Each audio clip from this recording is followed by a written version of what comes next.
John chapter 5. Sometime later, Jesus went up to Jerusalem for one of the Jewish festivals. Now there is in Jerusalem near the sheep gate a pool, which in Aramaic is called Bethesda, and which is surrounded by 5 covered colonnades. Here a great number of disabled people used to lie, the blind, the lame, the paralyzed. One who was there had been an invalid for 38 years. When Jesus saw him lying there and learned that he had been in this condition for a long time, he asked him, "Do you want to get well?" "Sir," the invalid replied, "I have no one to help me into the pool when the water is stirred. While I'm trying to get in, someone else goes down ahead of me." Then Jesus said to him, "Get up, pick up your mat and walk." At once the man was cured. He picked up his mat and walked. The day on which this took place was a Sabbath, and so the Jewish leaders said to the man who had been healed, "It is the Sabbath. The law forbids you to carry your mat." But he replied, "The man who made me well said to me, 'Pick up your mat and walk.'" So they asked him, "Who is this fellow who told you to pick it up and walk?" The man who was healed had no idea who it was, for Jesus had slipped away into the crowd that was there. Later, Jesus found him at the temple and said to him, "See, you are well again. Stop sinning, or something worse may happen to you." The man went away and told the Jewish leaders that it was Jesus who had made him well.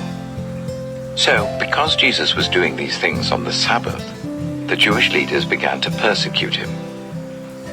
In his defense, Jesus said to them, "My Father is always at his work to this very day, and I too am working."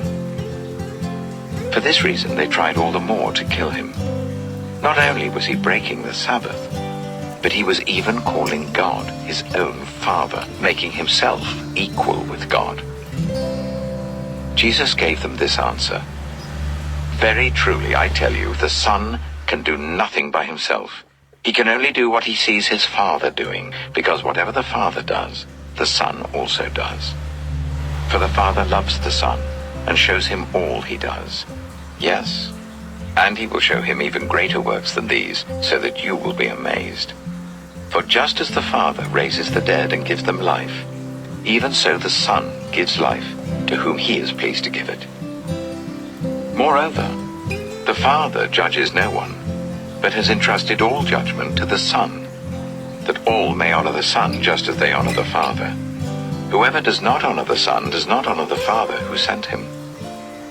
Very truly I tell you, whoever hears my word and believes him who sent me has eternal life and will not be judged, but has crossed over from death to life. Very truly I tell you, a time is coming and has now come, when the dead will hear the voice of the Son of God, and those who hear will live. For as the Father has life in himself, so he has granted the Son also to have life in himself. And he has given him authority to judge, because he is the Son of Man. Do not be amazed at this, for a time is coming when all who are in their graves will hear his voice and come out. Those who have done what is good will rise to live, and those who have done what is evil will rise to be condemned. By myself I can do nothing. I judge only as I hear, and my judgment is just, for I seek not to please myself, but him who sent me. If I testify about myself, my testimony is not true. There is another who testifies in my favor, and I know that his testimony about me is true. You have sent John, and he has testified to the truth. Not that I accept human testimony, but I mention it that you may be saved.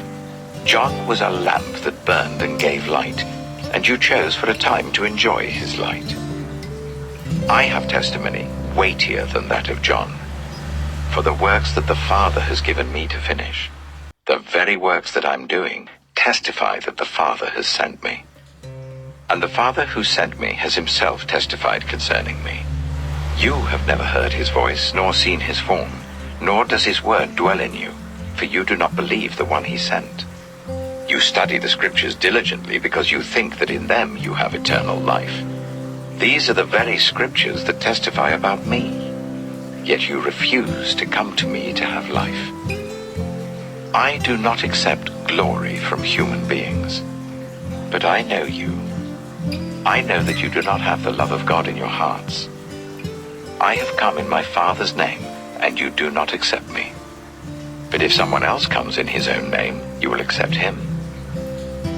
How can you believe since you accept glory from one another, but do not seek the glory that comes from the only God? But do not think I will accuse you before the Father. Your accuser is Moses, on whom your hopes are set. If you believed Moses, you would believe me, for he wrote about me. But since you do not believe what he wrote, how are you going to believe what I say?